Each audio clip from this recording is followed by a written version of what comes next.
Today we're going to talk about split complementary colors and color schemes. So if we take a look at our color wheel,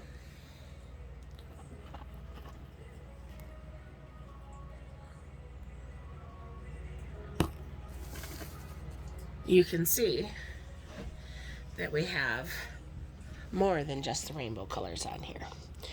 So in the rainbow you have Roy G. Biv, if you remember that from your younger years. We have red, orange, yellow, green, indigo, blue, indigo, and violet. Roy G. Biv. In this color wheel, we actually add some of your tertiary colors in there. A tertiary color is the color that you get from mixing two colors that are next to each other on the color wheel. So in the case of red and orange, a red-orange or an orange-red would be your tertiary color.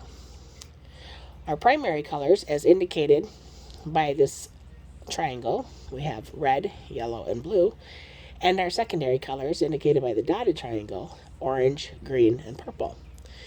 Red and yellow make your orange. Yellow and blue make your green, and blue and violet will make, or red, sorry, will make your violet. So complementary colors are colors that are across from one another on the color wheel. So red and green are complements, which is why you see it used a lot at Christmas time. They're two colors that are pleasing to the eye and typically go together. Purple and blue are next to each other on the color wheel, so they're not complementary colors. But orange and blue are, and purple and yellow are. Now sometimes you'll hear me call it purple, and sometimes you'll hear me call it violet. We just use both languages here, both words in our language. So forgive me if you prefer one over the other. When we're working on our worksheet, we're going to be looking at the split complementary colors. So instead of going from red to green, we would start with red, and then we go off just one on either side of the actual complementary color. That is your split complementary. If I was over here at the red-orange, my my complementary color, going straight across the wheel, would be this blue-green. So split complementary to the red-orange would be green and blue. So as we work through this worksheet, you will touch on every single combination of colors.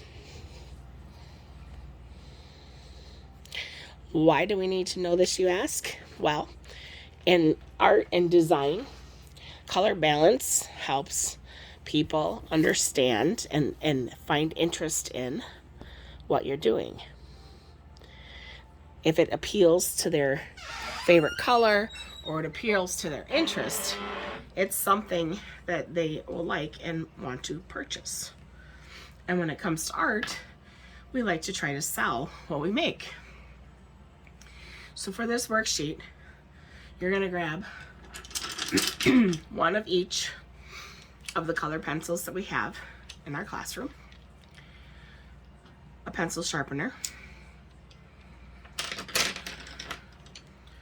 a pencil with an eraser, and that's all you'll need. Because this sheet is two-sided, I do not want you to outline anything, marker, or we'll transfer over to the other side.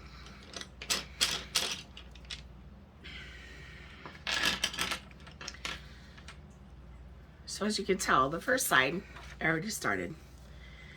Now, students, I often give you a day or two to work on a worksheet. This one, I started during parent-teacher conferences. These two rectangles here alone took me between 60 and 90 minutes. I had already completed this ahead of time. I was just working on these two rectangles. I had already put in my design, so I was just coloring in these two rectangles.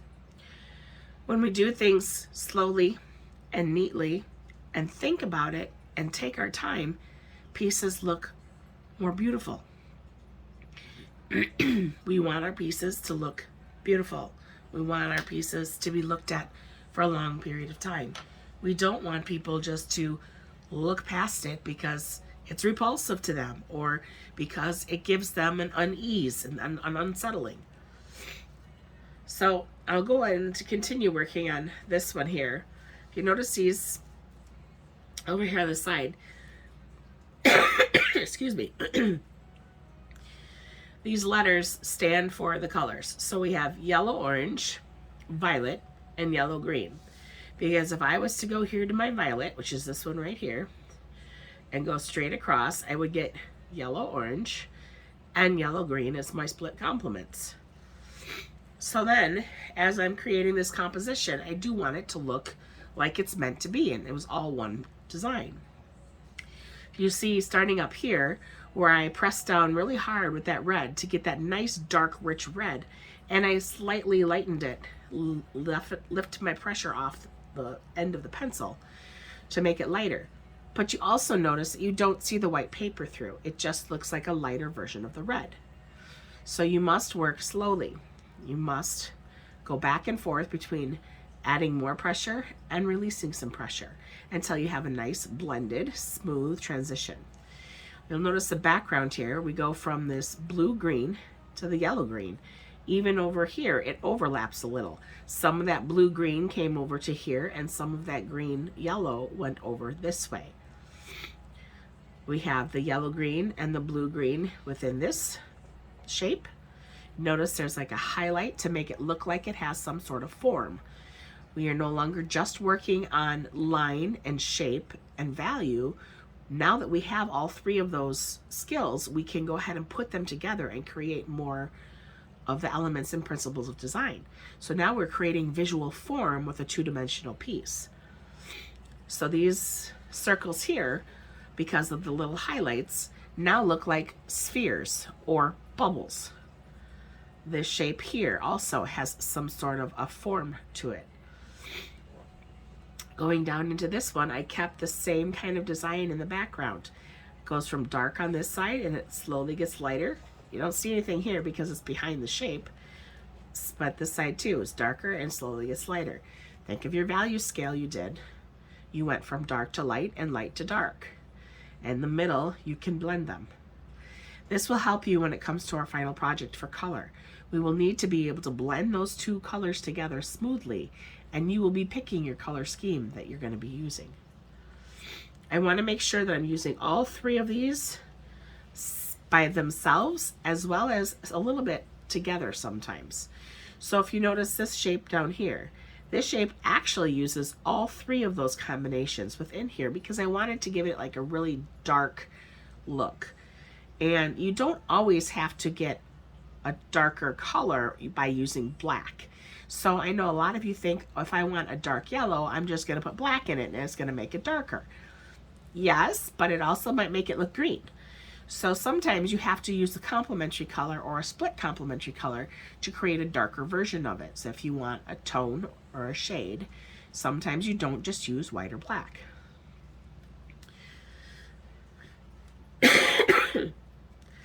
So if I'm going to turn my paper here, I'm hoping you can still see it. I don't have a lot of space where I'm working. This is my violet. Double check, the violet and the blue look awfully similar. And we also have a navy. So I'm going to make sure my pencil is nice and sharp. If not, I'm going to sharpen it. I'm just going to slowly color. I want to fill in the whole space. You might not notice it, but my finger's actually making kind of a circular, like an oval, a long oval, while I'm coloring. I'm not just going straight back and forth. I'm actually making small little circles. Sometimes when you're coloring, you'll notice, my camera's probably shaking, I'm sorry. You'll notice that you see like an overlap of where the pencil went over where it was previously, and then you can see like a dark line of where if you want to avoid that, try using different directions when you're going over a piece again. So don't always go in this direction. Sometimes go at this angle, sometimes bring it around this way, sometimes try to go around the shape. Remember, if you want the shape to stand out and to make it look like it's a form, try to use your pencil and your shading to go in that direction. So I'm going to come over here, I'm going to press down a little harder. I've already pressed down pretty hard in this area over here. But I'm going to press down a little harder and try to bring that even darker. So I can have this purple being really dark in this section.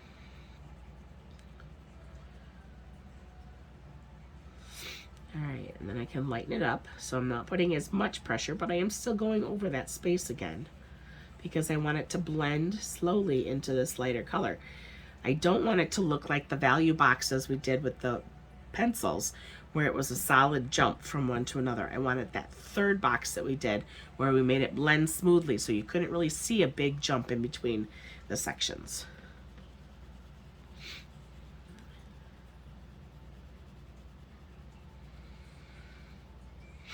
So I would keep working on that. If you notice also here, this section is a little bit lighter, so is the yellow through here. So I'm going to leave this purple section in here a little bit lighter as well. It's got a little heavy-handed there, so I have to kind of blend that back in. Now, you'll probably notice, and you might have tried in the past, color pencils and erasers, they work a little bit, but not 100%. So you can try to come through and erase a little bit, but it's not like your pencil. It's not going to erase completely. It might lift a little. Just be careful when you're doing it. I still have these two sections. I can do yellow-orange, or I could do yellow-green, which is right here, yellow-green. I also have a little bit of the violet in this one to make that look like a shadow down here. So I want one of these to be just yellow-green, and the background is already just yellow-orange. So one of those I'm going to combine something else too to see that if I can make it a little more of like a shadow. Now, we don't have a colored pencil that is yellow-orange. And we don't have a colored pencil that is blue-violet. So those two colors you actually have to mix with your yellow and your orange and your blue and your violet, which I know isn't on this one, but up here I have it written down. I think that's navy. That's a navy. I don't want that one. Make sure you're grabbing actual blue. So again, check the writing. This one's blue, this one's violet. So I have to layer these two pencils to get my blue-violet. I have to layer these two pencils to get my yellow-orange. I already have colored pencils that are yellow-green, so I don't have to worry about that one. I already have one that's blue-green, so I don't have to worry about that one. And I already have one that is violet-red, so I don't have to worry about that one. Oh, also, I have the red-orange, so I don't have to worry about that one. If you have bigger kits and you have pencils that are already the color you need, you can use those. Just make sure you use your kit all the time. Don't jump back and forth between the Crayola ones from our classroom and your version at home. There'll be a big quality difference and your colors will not match up and they'll always look off. Now, the thing about analogous colors, or sorry, split complementary colors, is that they look well together. If you have the same brand, they're already kind of hued and tinted and toned and everything just perfectly so that they go together really well.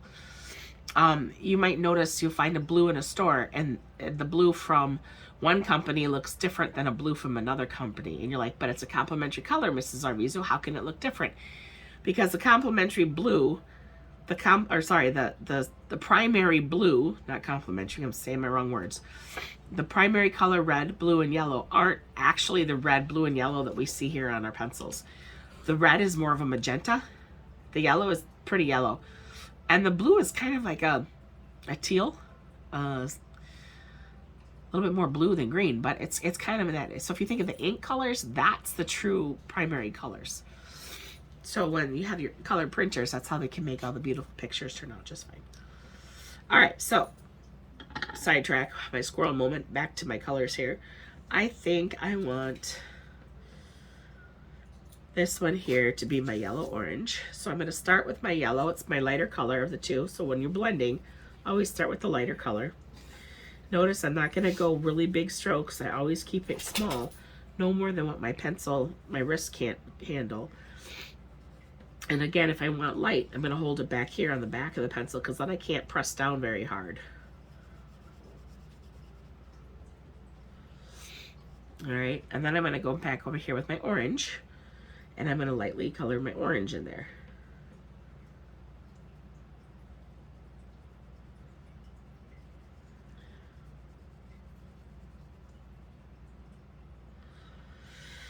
I'm going to make sure that my yellow orange looks about the same color that I have up here on my little color wheel that I colored, so that it's not too yellow and it's not too orange. I'm going to make my edges darker here. So I'm going to take my orange and just kind of outline a little bit.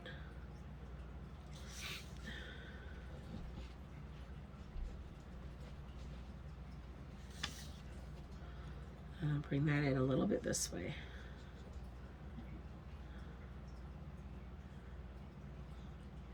Now when you're working with the lighter colors, they will help you blend, but going back and forth between the colors is really what you need to do when you're mixing two colors together. Whether they're two that you have to mix because of this, we don't have a colored pencil, or if they're two colors like this that you're trying to blend to make it look harmonious.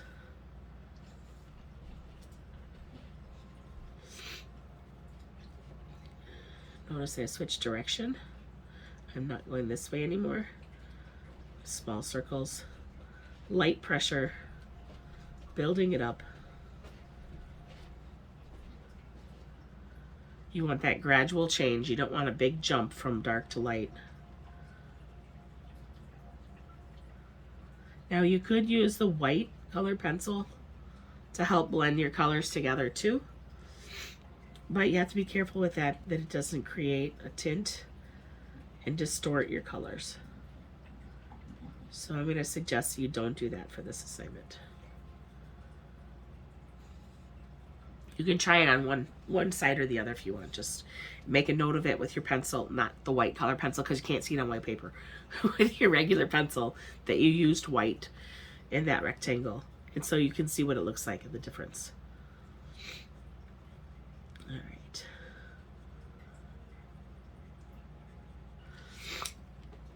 I'm back and forth, back and forth. And then I said I wanted to put a little of the darker color in. So I'm going to use the violet.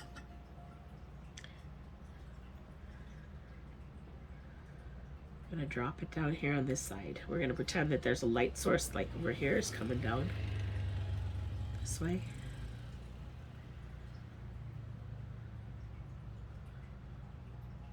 So creating a more gentle shadow. If this was a reflective surface, you would probably pick up some of the purple from the background anyway, so it's a good choice to use the purple in this for this placement here. Maybe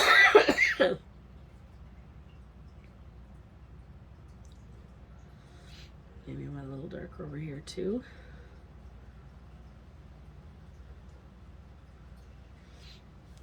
You have to decide, you know, am I going to be a little darker on one side or the other? How are you going to make it look most like a form and not like a flat drawing?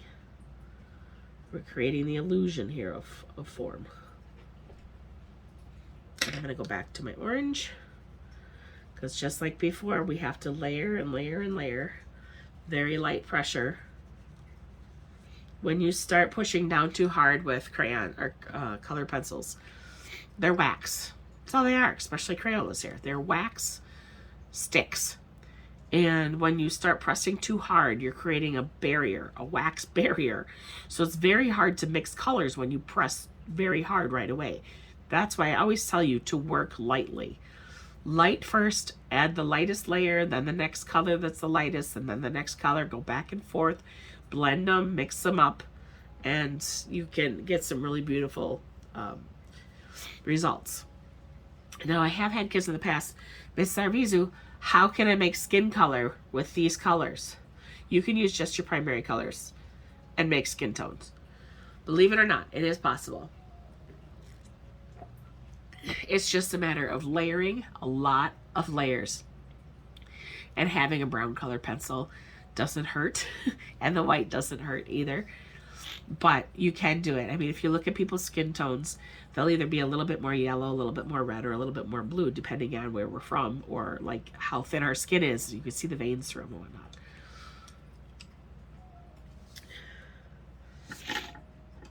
All right, so I'm going to stop coloring for now. We're going to look at this up close and personal again. All right, so we notice over here It's darker. It gets a little lighter around this. Almost looks like a balloon in the air. It does the same in those areas. Sorry, I'm making it blurry. And over here, it's darker to lighter going that way. My balls all have some sort of a light source. They don't all make sense. I didn't like really plan this out and go, okay, I want my light source only from this side. I just wanted something to make it look like a form. This over here, this bar, this would be something like, mixing just yellow to the green in the middle here. So you're going that light in there, and you're getting that gradient color, that ombre as most of you like to call it. All right, so then I'm going to finish these off with yellow, orange, and blue violet or violet blue. Red, orange, blue, yellow, orange, orange, blue, green, red. And then the back side. So you notice here, I drew some more shapes on there. Just lines. I just drew lines on with my pencil. I just went loop. And then I did a loop this way. And I put a big circle in up here. Another big circle down here. And a couple smaller circles there. Take my eraser. Erase any areas for the in-betweens. So those lines are gone. I had some that went up here, so I erased that. Some over here on this side, so I erased that. And then I'm going to finish coloring this side. You do not have to do a color wheel up here again. Please do it at least once, and then you can just flip back and forth for your reference if you need to, so you remember what they look like. If you want to redo this up here, you can redo it up there. All right. If you have any questions, ask and you shall receive. I hope this helps, and have a good day.